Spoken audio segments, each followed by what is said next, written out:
Bem-vindos, pessoal. Muito obrigada por se juntarem a nós. Eu sou Lena Petrova com um novo episódio do podcast Assuntos Mundiais em Contexto. Hoje estamos recebendo José Luiz Granados Seja. José Luiz é jornalista e analista político.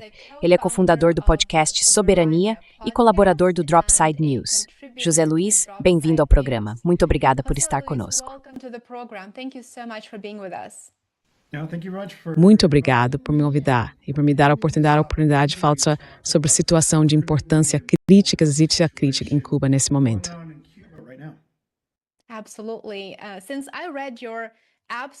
Com certeza.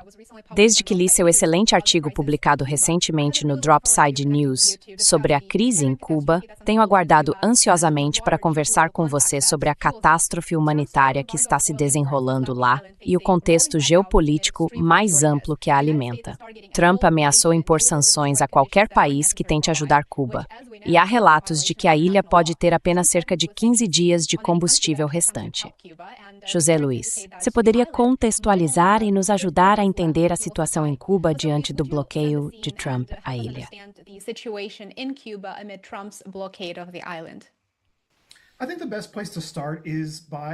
Acho que o melhor ponto de partida é dizer que isso é, na verdade, o endurecimento de um bloqueio já existente, que tem sido essencialmente a política dos Estados Unidos desde o triunfo da Revolução Cubana no século passado. Estamos vendo literalmente décadas de esforços para asfixiar a economia cubana, com o claro objetivo de minar o apoio à Revolução Cubana e tentar derrubar o governo de lá, primeiro com Fidel Castro, depois com seu irmão Raul e hoje com Miguel Díaz-Canel. O objetivo é claro. Trata-se de tentar impor mudanças na ilha, porque Cuba sempre desempenhou um papel muito importante na imaginação da esquerda latino-americana. Acho que muito do que estamos vendo tem a ver com isso, especialmente com atores como Marco Rubio na Casa Branca, que é praticamente obcecado com a ideia de derrubar a Revolução Cubana.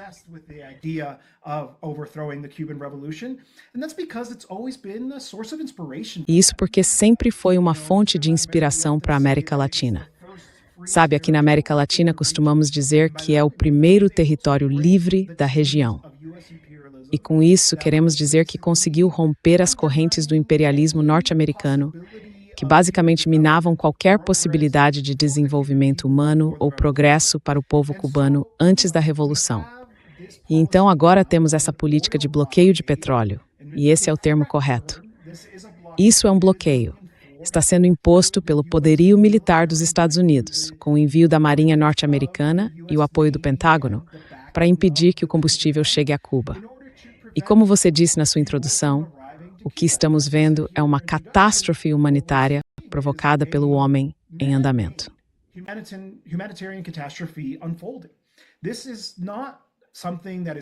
Isso não é algo que seja resultado, como os Estados Unidos afirmam, de má gestão por parte dos funcionários cubanos, ou porque existe algum problema estrutural no sistema político ou econômico de Cuba. É porque os Estados Unidos estão tentando minar o apoio interno no país e vem aumentando gradualmente a pressão. Houve um momento durante o mandato de Obama, uma distensão, em que parecia que haveria uma nova relação após décadas de tentativas dos Estados Unidos de devolução cubana e finalmente entrar em uma nova era. Bem, isso não durou muito, porque assim que Trump assumiu o cargo, ele reverteu tudo isso.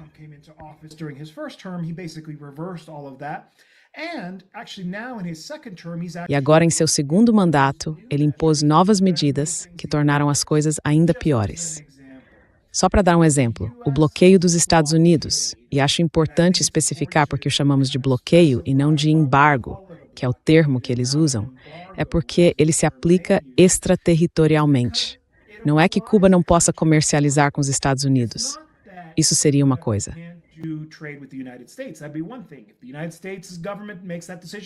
Se o governo dos Estados Unidos tomar essa decisão, bem, suponho que eles tenham essa prerrogativa.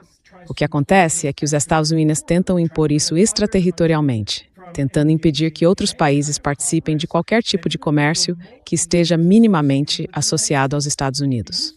Antes, qualquer coisa que contivesse 25% ou mais de produtos norte-americanos estava sujeita às regulamentações dos Estados Unidos que impediam sua importação para Cuba.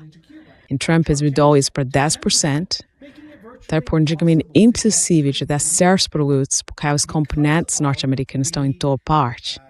E é muito difícil atar a esse limite.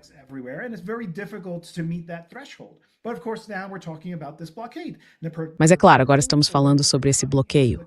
Impedir que o petróleo entre no país por meio de força militar e ameaças militares. Você sabe, você mencionou as possíveis sanções. Bem, basicamente, Trump disse aos países que eles não podem vender petróleo para Cuba sob a ameaça de tarifas econômicas punitivas. No caso da Venezuela, eles literalmente usaram sua presença militar no Caribe para impedir que qualquer petróleo venezuelano chegasse lá. E isso, na verdade, já acontece há algum tempo. Obviamente, a Venezuela tem enfrentado seus próprios desafios políticos nos últimos anos e não tem conseguido fornecer tanto. Curiosamente, o país que se dispôs a fornecer petróleo para Cuba foi o México.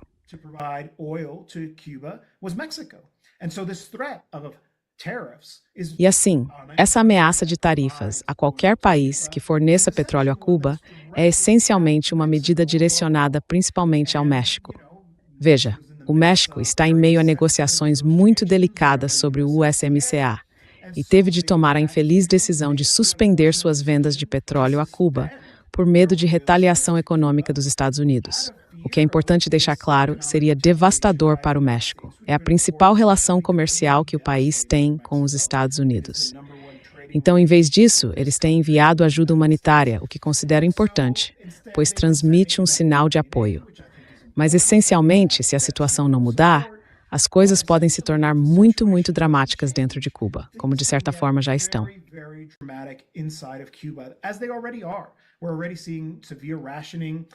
Já estamos vendo um racionamento severo.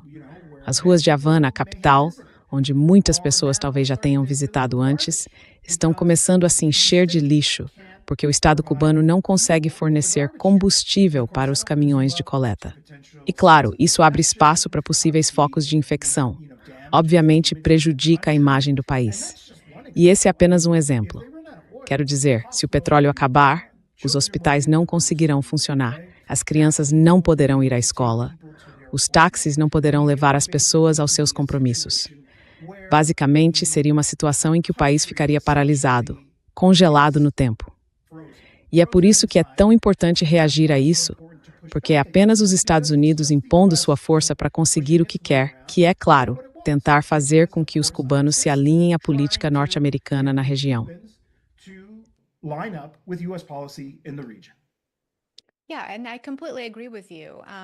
Sim, e eu concordo completamente com você. E claro, Marco Rubio disse abertamente que adoraria ver uma mudança de regime em Cuba. É chocante ouvir isso de um funcionário do governo, não apenas de um funcionário do governo dos Estados Unidos, mas sabe, idealmente não deveríamos ouvir isso de nenhum país, onde se vangloriam de sua capacidade de causar danos suficientes para desestabilizar um Estado, a ponto de haver tanta pressão interna que certos governos simplesmente não conseguem se sustentar. Então, sim, é chocante ouvir isso de Marco Rubio. Mas, claro, não é surpreendente ver certos atores dentro do establishment de política externa dos Estados Unidos transformando em arma coisas como a fome ou o acesso a instalações médicas para alcançar seus objetivos políticos.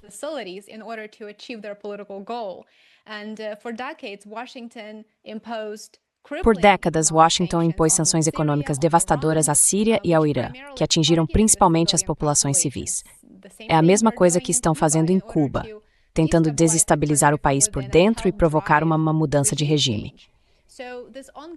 Esse bloqueio contínuo contra Cuba, e é de fato um bloqueio, faz parte de um ciclo interminável de violência imperialista.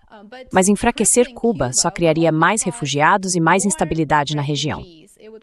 Qual é o objetivo final aqui? O que certos atores em Washington estão realmente tentando alcançar?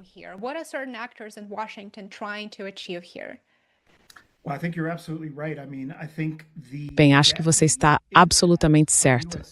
Quero dizer, o impacto mortal das sanções dos Estados Unidos tem sido, em geral, pouco noticiado. Elas são uma arma de guerra. Sabe, em um dos lugares onde eu costumava trabalhar, publicamos um livro sobre as sanções à Venezuela, por exemplo, e o título desse livro era Uma Guerra Sem Bombas. É essencialmente uma medida letal que realmente custa vidas. Agora, em termos do objetivo final aqui, no caso de Cuba, nós sabemos o que eles querem. Eles querem uma mudança de regime. Marco Rubio disse isso explicitamente. Toda vez que falo sobre Cuba em um programa, menciono que até mesmo em sua própria autobiografia, ele admite que costumava fantasiar em liderar um exército de exilados cubanos para invadir o país, derrubar o governo e se instalar como presidente.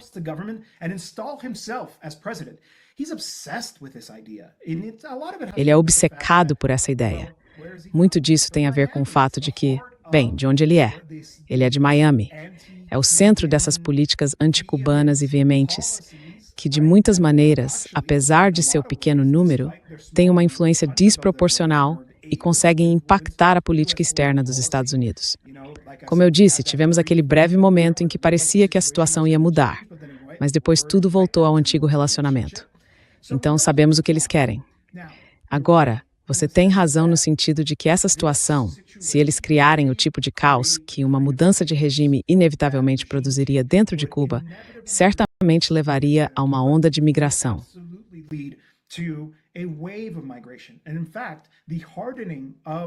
Na verdade, o endurecimento do bloqueio dos Estados Unidos contra Cuba já fez com que um número significativo de pessoas deixasse o país por causa do impacto econômico dessas políticas. Dizem que algo em torno de 3 ou 4 milhões de cubanos partiram nos últimos anos devido à situação que a ilha enfrenta atualmente. Um esforço de mudança de regime seria devastador e criaria o caos. Digo isso porque, por exemplo, acabamos de ver o que aconteceu na Venezuela. E na Venezuela, é claro que eles chegaram a um novo entendimento com a administração interina depois de tentarem destituir Nicolás Maduro.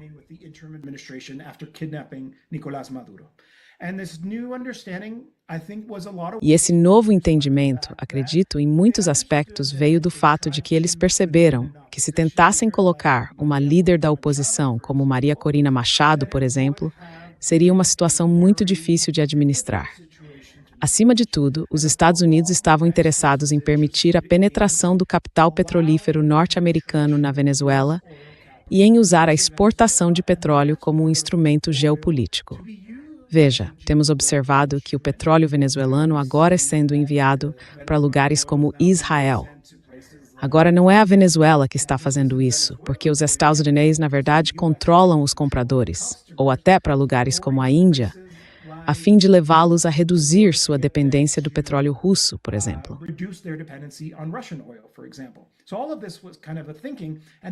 Então, tudo isso fazia parte do raciocínio deles, e eles entenderam que precisavam de estabilidade acima de tudo na Venezuela. Por isso, decidiram trabalhar com Delcy Rodrigues, a vice-presidente executiva, hoje presidente interina, para tentar garantir essa estabilidade. Esse cenário não é possível em Cuba. A Revolução Cubana já dura muito mais tempo. Foi, é claro, um triunfo em 1959 e está muito bem consolidada na sociedade, entre a sociedade civil e nas Forças Armadas.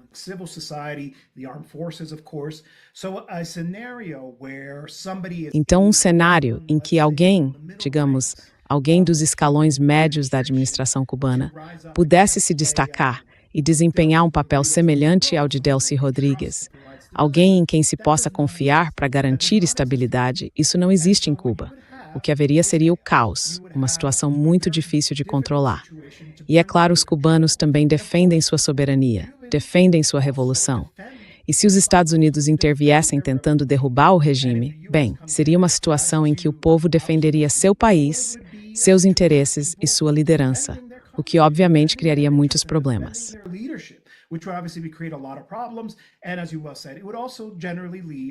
E como você disse, isso também levaria, em geral, a um êxodo de pessoas. E acho que é isso que está fazendo com que eles parem um pouco, reflitam sobre até onde estão dispostos a ir. Você os vê falando agora sobre um ataque militar ao Irã. Isso pode acontecer a qualquer momento. Mas eles não falam da mesma forma quando se trata de Cuba, porque sabem que não querem arcar com isso. Eles não querem ser os responsáveis por criar outra crise de refugiados neste hemisfério, como fizeram na Venezuela, com suas medidas coercitivas unilaterais e sanções que levaram milhões de pessoas a deixar aquele país também. Então, acho que é isso que realmente os impede de ir com tudo.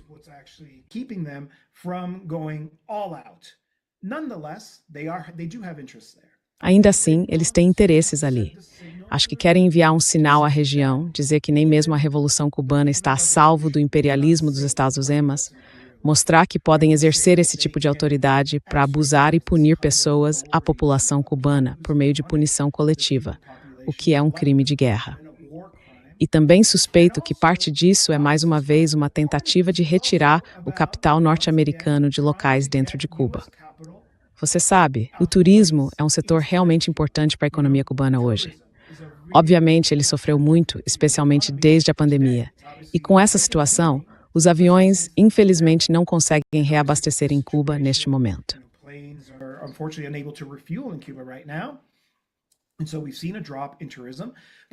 E assim vimos uma queda no turismo, mas eles querem, sabe, em vez de empresas espanholas construírem hotéis, que empresas americanas façam isso, ou que famílias cubanas retornem a Cuba. Certo. Acho que muito disso também é motivado pelo que temos visto em termos de política dos Estados Unidos em relação a outros países, que é, sabe, a mentalidade de Stephen Miller, de que precisamos tirar todos esses latino-americanos dos Estados Unidos. Há muitos deles. Eles realmente têm uma mentalidade nacionalista branca. E acho que parte da expectativa deles é que, se conseguirem fechar um acordo com Cuba, esse acordo incluiria a repatriação de milhares, se não milhões, de cubanos que atualmente vivem nos Estados Unidos.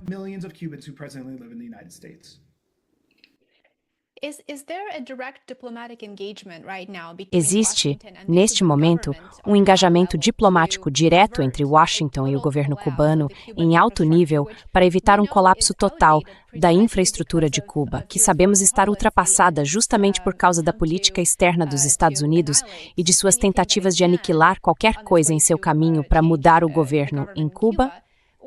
Ou há, basicamente, uma falta de compreensão ou de comunicação entre Washington e o governo cubano neste momento para evitar uma catástrofe humanitária que parece estar bem próxima?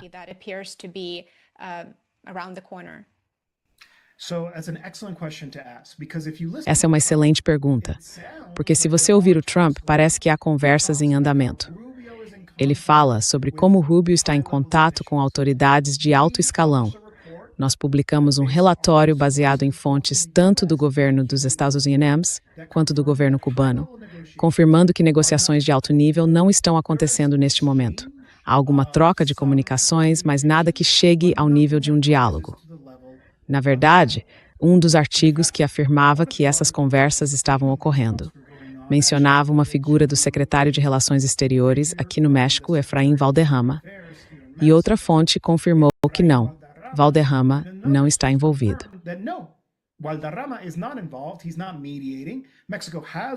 Ele não está mediando.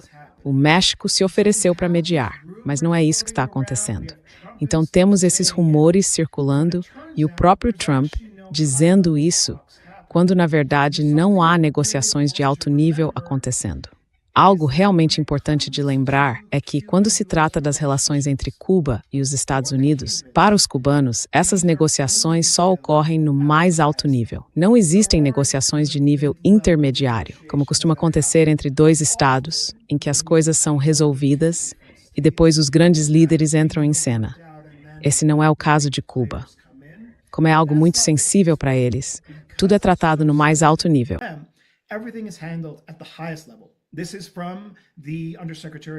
Isso vem do próprio subsecretário de Relações Exteriores, Gócio. Ele confirma isso e também disse que não há conversas acontecendo no momento, confirmando o que relatamos. Agora, novamente, há rumores sobre um possível contato entre o neto de Raul Castro e figuras da CIA, mas são apenas rumores. Infelizmente, ninguém teve coragem de perguntar diretamente a Trump. Bem, há reportagens dizendo que Rubio está mentindo para você, que na verdade não há conversas acontecendo. E até que alguém se dê ao trabalho de perguntar diretamente a Trump, você tem certeza de que está recebendo as informações corretas de Marco Rubio? Não saberemos de fato. Mas nesse ponto, por que Marco Rubio mentiria?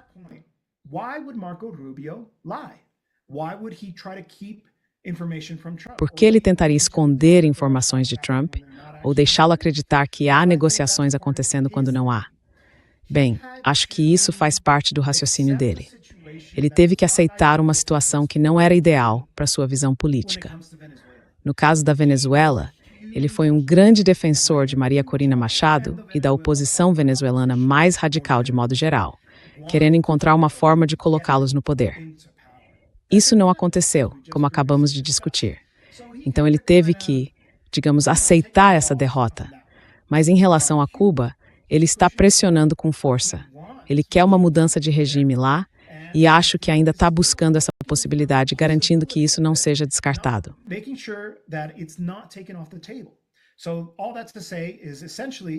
Então, tudo isso é para dizer essencialmente que se ele conseguir convencer Trump de que as negociações estão acontecendo, mas não estão levando a nenhum tipo de avanço, ele pode dizer a Trump, bem, você provavelmente deveria tomar uma atitude mais radical.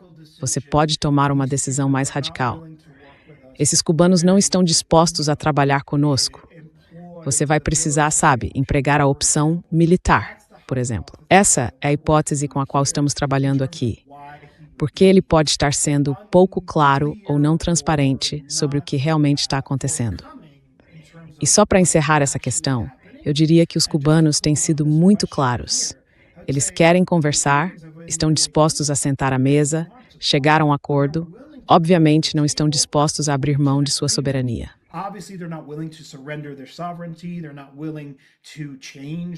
Eles não estão dispostos a mudar seu modelo político ou econômico. Eles não vão reescrever sua Constituição só porque os Estados Unidos estão exigindo isso. Mas um acordo pode ser feito. Trump, sabe, não é exatamente um grande ideólogo. Ele tem certas ideias que acredito estão bem consolidadas e vimos como elas se manifestam em termos de política. Mas acho que ele é o tipo de pessoa que, se lhe apresentassem um acordo convincente, o aceitaria. E talvez isso pudesse realmente levar ao avanço que o povo cubano claramente deseja. Ter uma relação normal com os Estados Unidos, como dois países iguais, para que os Estados Unidos finalmente retirem esse bloqueio e permitam que Cuba comércie com o México, por exemplo, e obtenha seu petróleo desse país.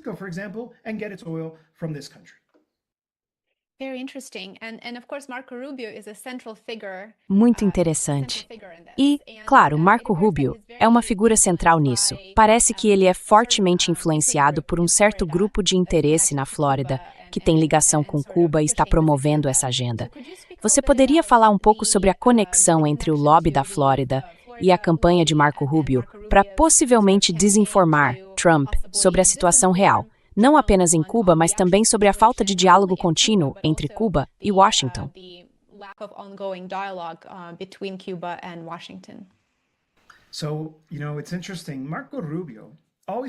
Então, sabe, é interessante.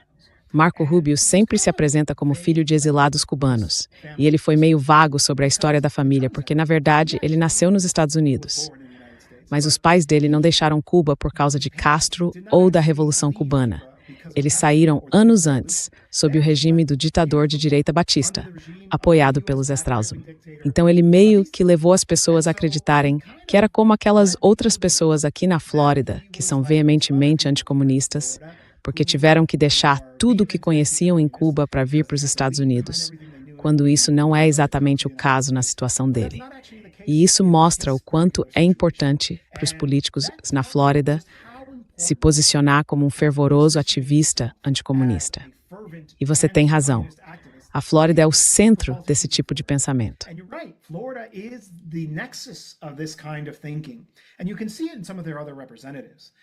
E dá para ver isso em alguns dos outros representantes deles.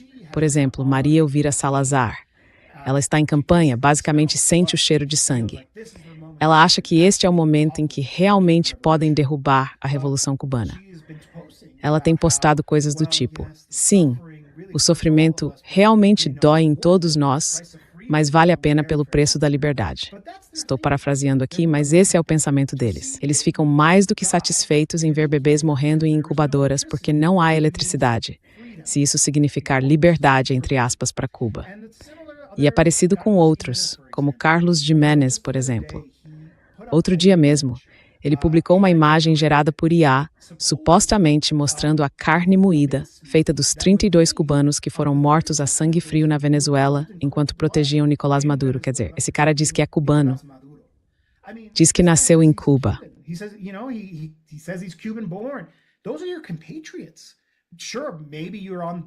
Essas são suas compatriotas.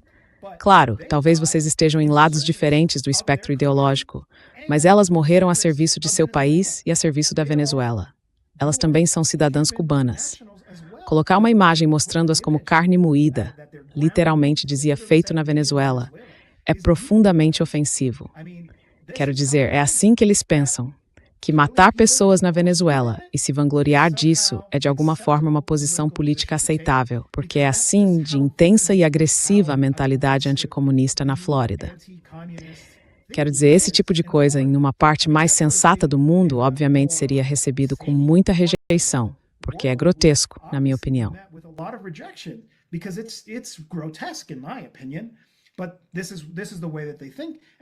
Mas é assim que eles pensam.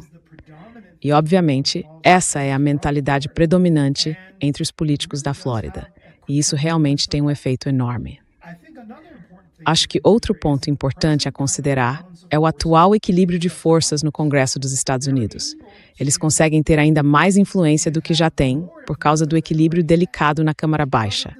Eles precisam desses votos da Flórida, então muitas vezes são feitos vários acordos com esses mesmos representantes para garantir seu apoio a projetos de lei importantes. Por exemplo, em torno do grande e belo projeto de lei, que foi um dos principais temas de discussão.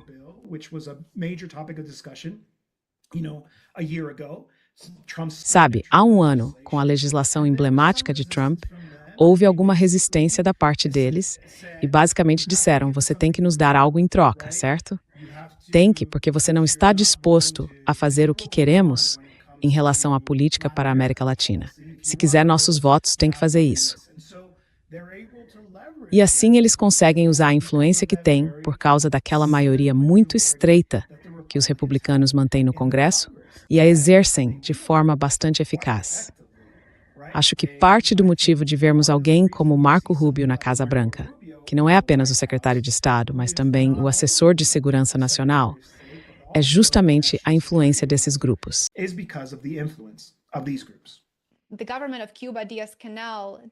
O governo de Cuba, Díaz-Canel, disse que está aberto a um diálogo com os Estados Unidos. Você mencionou isso também, e isso na verdade me lembrou de Nicolás Maduro, que supostamente escreveu uma carta a Trump para restabelecer o diálogo com os Estados Unidos. Ele teria oferecido a Washington acesso aos recursos naturais da Venezuela. Claro, isso não foi suficiente e não impediu o ataque de Trump à soberania da Venezuela, nem a tentativa de sequestro de Maduro e Cilia Flores. Então, isso me fez pensar que, com Cuba, provavelmente não há muito que possa impedir Washington enquanto continua a buscar uma mudança de regime. O que você acha? Quais são seus pensamentos sobre isso?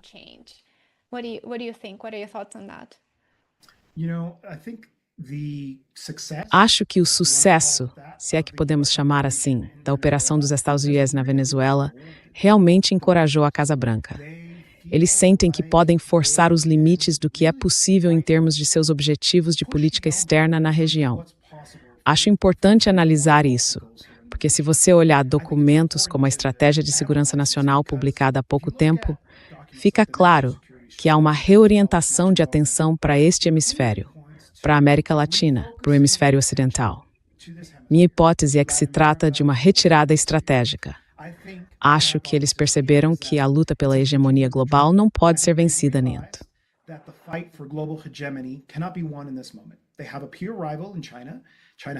Eles têm um rival de igual peso na China. A China exerce uma influência extraordinária em todo o mundo, mas especialmente na América Latina. Há apenas um punhado de países, de cabeça acredito que sejam Paraguai, Colômbia e México, cujo principal parceiro comercial é os Estados Unidos. Para praticamente todos os outros é a China. Então eles decidiram recuar estrategicamente, tentar reconstruir suas forças, para em algum momento futuro disputar novamente a hegemonia global, certo? Eles não vão desistir dessa luta. E, portanto, você sabe, eles realizam essas ações. Eles interferiram em eleições, por exemplo, em Honduras e na Argentina.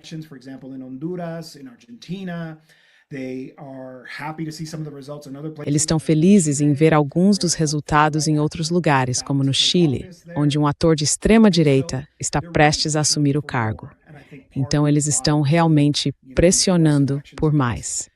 Acho que parte do motivo pelo qual estamos vendo essas ações agressivas contra Cuba está ligada a isso, a sensação de que podem sair impunes. Eles vão continuar avançando nessa direção, tentando exercer cada vez mais influência na região. E acho que parte disso exige uma certa autocrítica por parte dos líderes da região, porque está claro que as instituições criadas para proteger a paz e a soberania aqui neste hemisfério falharam completamente.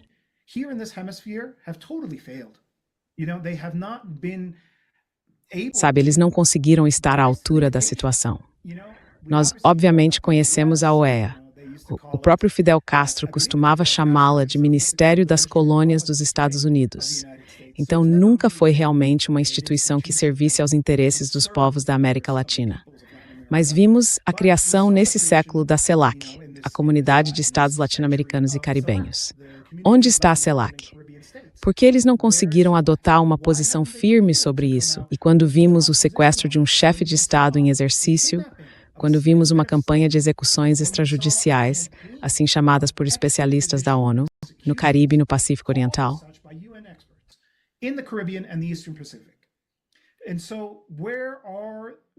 Então, onde está a liderança nisso tudo? Acho que parte do motivo pelo qual os Estados Unidos estão tão encorajados é que, basicamente, eles não enfrentaram quase nenhuma resistência. Houve declarações e as pessoas os condenaram, mas, no fim das contas, nada foi feito de fato para afetar sua capacidade material de continuar realizando esse tipo de ação. E, como eu disse, eles estão encorajados, então vão continuar forçando os limites. Sabe, vimos isso logo depois do sequestro de Maduro. Falaram em ir atrás de Cuba, falaram em ir atrás da Colômbia, falaram em ir atrás da Nicarágua, do México. Quem sabe quem será o próximo? E é por isso que acho tão frustrante que ainda não tenhamos visto uma liderança regional à altura da situação. Porque isso não vai terminar com Cuba.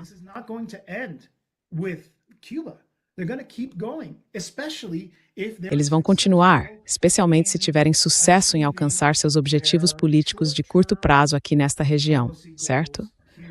Se eles conseguem perturbar a vida cotidiana, como estão fazendo em Cuba, por que não tentariam fazer o mesmo em outro lugar? E especificamente no caso do México, por exemplo, sabemos que Donald Trump se arrepende de não ter bombardeado o território mexicano em seu primeiro mandato. Ele mesmo disse isso. Ele gostaria de ter feito isso.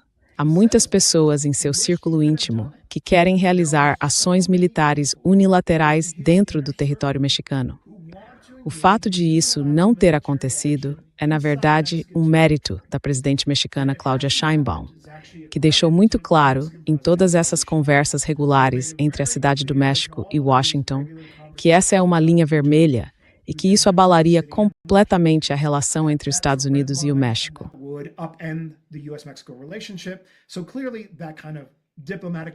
Então, claramente, esse tipo de defesa diplomática está funcionando, mas só pode funcionar por um tempo limitado. Sabemos o que eles querem fazer. E, se conseguirem agir com cada vez mais liberdade em toda essa região, o que os impediria de realizar uma ação militar unilateral aqui no México? É difícil imaginar o que realmente poderia fazê-los parar, porque não temos sido suficientemente firmes em nos opor a todas as outras atividades ilegais deles. As execuções extrajudiciais, o sequestro de um presidente e esse esforço para sufocar a economia cubana e causar sofrimento em massa, uma punição coletiva contra o povo cubano.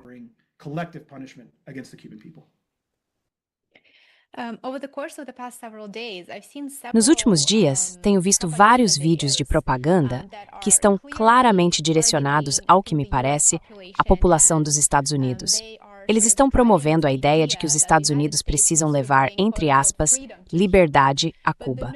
Mas a noção de que os Estados Unidos levariam liberdade a Cuba é, na verdade, bastante chocante, porque os Estados Unidos controlaram efetivamente Cuba por meio século antes da Revolução. E, para falar a verdade, administraram o país como uma ditadura. com pobreza em massa, sem democracia, sem liberdade antes da Revolução.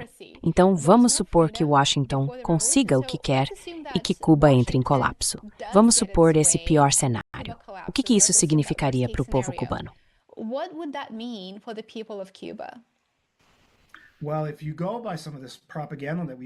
Bem, se você acreditar em parte dessa propaganda que temos visto, isso significa permitir que empresas multinacionais dos Estados Unidos entrem no país. Parece que eles acham que liberdade é poder comprar produtos na Home Depot, por exemplo, certo? Eu vi uma imagem ridícula em que havia um mapa de Cuba coberto com logotipos de várias empresas multinacionais americanas. Isso dificilmente soa como liberdade para mim. Sabe, o que as pessoas em Cuba, no México, na Venezuela querem? Elas querem bem-estar, querem estar bem, querem passaporte para todos eles que vivem lá.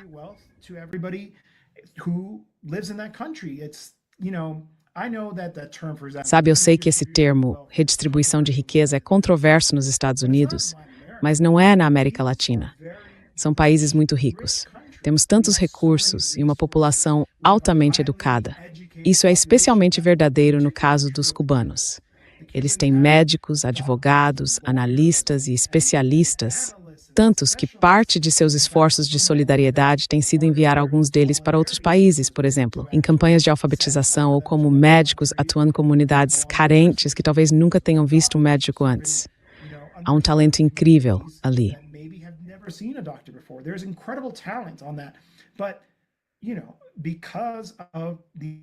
Mas você sabe, por causa do sistema internacional, quase nunca há um momento ou lugar para as pessoas realmente desfrutarem dos frutos da riqueza de seus países.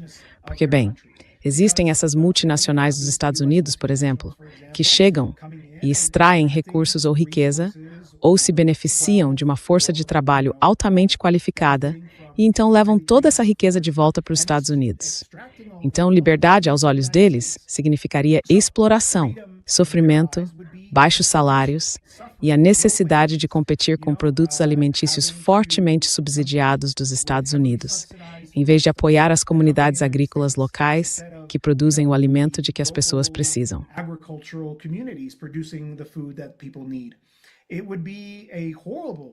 Seria uma reversão terrível para a população cubana se esse pior cenário acontecesse. Sabe, Cuba é um dos poucos países onde há muito pouco tráfico de drogas, se é que existe algum. Enquanto, por exemplo, aqui onde moro no México, os grupos do crime organizado, por causa do esquema do tráfico de drogas, são incrivelmente ricos e poderosos e criam muita instabilidade e insegurança para a população. Esse é um dos maiores desafios que o governo aqui no México precisa enfrentar. Isso não é verdade em Cuba.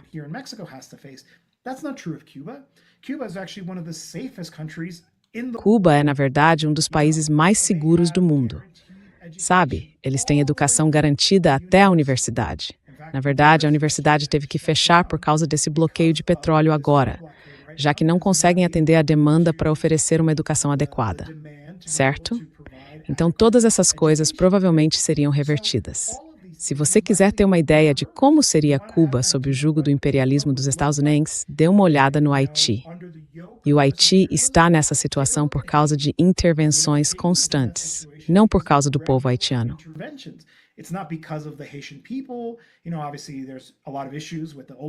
Obviamente, há muitos problemas com a oligarquia lá. Mas em Cuba não existe uma oligarquia, porque não é assim que a economia deles funciona. Não há uma classe de bilionários privilegiados que decide tudo na ilha. Não, há um governo revolucionário que responde à população. Então, só para encerrar, para resumir, o pior cenário possível para Cuba seria o pior cenário possível para a população cubana. Isso significaria sofrimento, mais desigualdade, menos oportunidades e, muito provavelmente, como mencionamos antes, um êxodo em massa de pessoas tentando encontrar uma forma de sobreviver e sustentar suas famílias.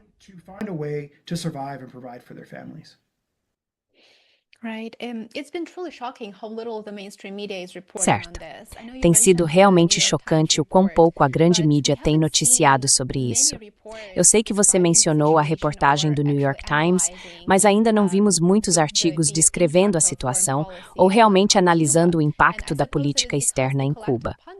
Suponho que isso aconteça porque a punição coletiva imposta ao povo cubano nas últimas décadas acabou sendo normalizada até certo ponto. E tenho quase certeza de que muitas pessoas nos Estados Unidos não fazem ideia de que é por causa das sanções que Cuba se tornou tão economicamente subdesenvolvida. Mas, para ser justo, também preciso mencionar que é impressionante não termos visto um apoio muito forte a Cuba por parte de muitos líderes latino-americanos. Então, você acha que o bloqueio a Cuba pode servir como um alerta para a América Latina? De que eles podem ser os próximos? E você crê que viveremos mais unidade com a América por causa disso?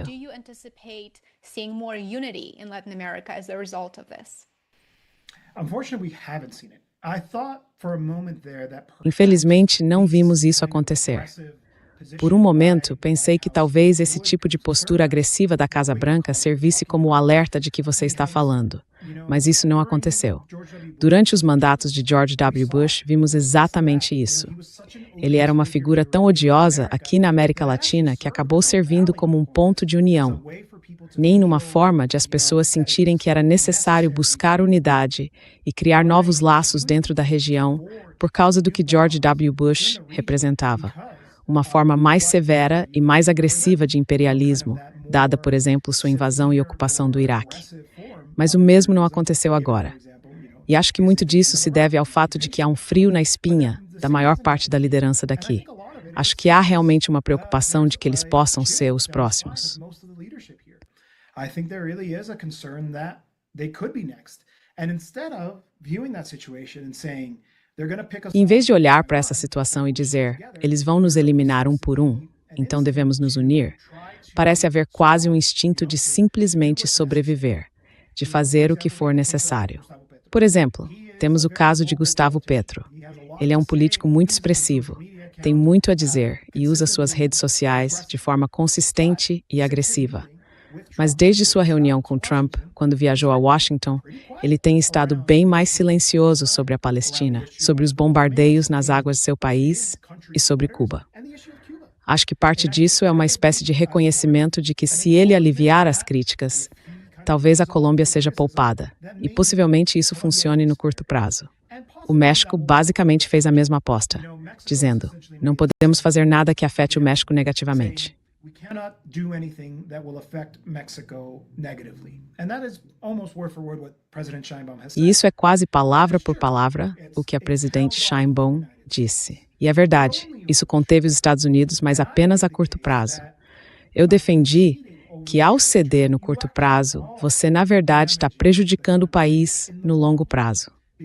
Porque eles vão se aproveitar dessas fraquezas percebidas. É como com qualquer valentão. Assim que você mostra um pouquinho de fraqueza, eles vão se aproveitar disso imediatamente. E é isso que estamos vendo em toda a região.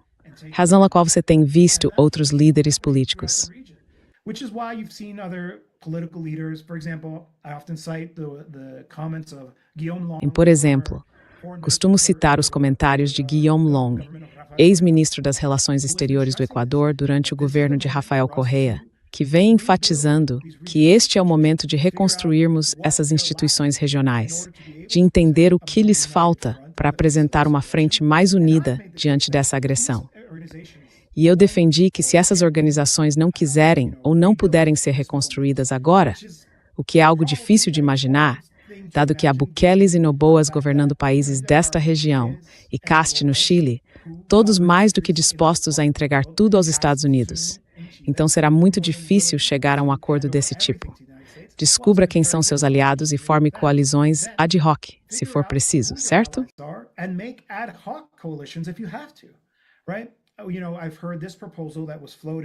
Sabe, eu ouvi essa proposta que foi apresentada na Conferência da América do Norte que participei em Bogotá, onde disseram: por que os países produtores de petróleo desta região, Colômbia, Brasil e México, que têm grandes reservas de petróleo, não criam uma organização semelhante à OPEP para colocar esse recurso sob o controle coletivo da liderança regional, de modo a poder utilizá-lo de forma conjunta. Porque, caso contrário, ele vai acabar isolando cada um deles. Mas se houver um pacto, então poderiam dizer: nós controlamos o petróleo desta parte do mundo e estamos mais do que dispostos a manter uma relação comercial com os Estados Unidos, desde que vocês encerrem o bloqueio a Cuba e nos permitam fornecer petróleo para lá. Isso seria uma posição de negociação muito mais forte do que o que vemos agora, que é todo mundo basicamente tentando sobreviver por conta própria. José Luís, muito obrigado por se juntar a nós. Foi um prazer e espero tê-lo novamente no programa. Eu ficaria feliz em me juntar a você novamente. E parabéns pelo excelente trabalho. Sei que é muito difícil construir um canal e parece que você está fazendo um trabalho realmente bom. Parabéns. Obrigado.